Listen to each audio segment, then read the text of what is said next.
जो उसकी आदत थी कि जो आपका आर्मपिट होता है, उसे चाटना होता था वो। तो आप मेरी पत्नी की एक्सपेक्टेशन मुझसे थी कि मैं उनके मल-मूत्र के तो ये मुझसे नहीं हो पाएगा। यह कहानी न केवल हृदय विदारक है, बल्कि समाज और न्याय व्यवस्था पर भी गंभीर सवाल खड़े करती है।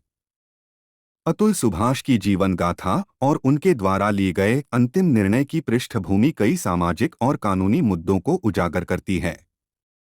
इस तरह के मामले समाज में पति पत्नी के रिश्तों और न्याय प्रणाली में सुधार की आवश्यकता पर प्रकाश डालते हैं। फर्जी मुकदमों, जबरन वसूली और मानसिक प्रताड़ना की घटनाएं न केवल पीड़ितों के लिए त्रासदी बनती हैं, बल्कि समाज में महिलाओं के असली संघर्ष को भी धुंधला कर देती हैं।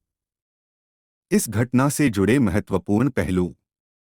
एक, परिवार और सामाजिक दबाव। अतुल अपनी पत्नी और ससुराल के दबाव के कारण मानसिक रूप से टूट गए। दो, न्यायिक व्यवस्था में खामियां। कोर्ट की देरी और रिश्वत जैसे आरोपों ने न्याय की निष्पक्षता पर सवाल खड़ा किया है। तीन, मानसिक स्वास्थ्य और समर्थन की कमी। अतुल ने अपने संघर्ष के दौरान मानसिक स्वास्थ्य सहायता का विकल्प नहीं चुना। यह दिखाता है कि हमारे समाज में मानसिक स्वास्थ्य पर कितनी कम जागरूकता है।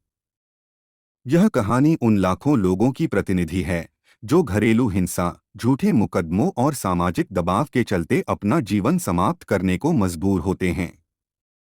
इससे जुड़ी हर बात को गंभीरता से लेते हुए इस पर चर्चा और सुधार की दिशा में कदम उठाने की आवश्यकता है। क्या करना चाहिए? एक, कानूनी सुधार। झूठे मुकदमों के लिए कठोर सजा होनी चाहिए ताकि लोग कानून का दुरुपयोग न करें। दो, मानसिक स्वास्थ्य सेवाओं का विस्तार। पीड़ितों के लिए परामर्श और समर्थन की बेहतर सुविधाएं उपलब्ध करानी चाहिए। तीन, सामाजिक जागरूकता।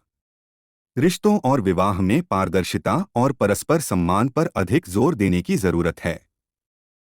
यह वीडियो ऐसे सवाल उठाता है जिनका जवाब हमें समाज और कानून से मिलकर खोजना होगा।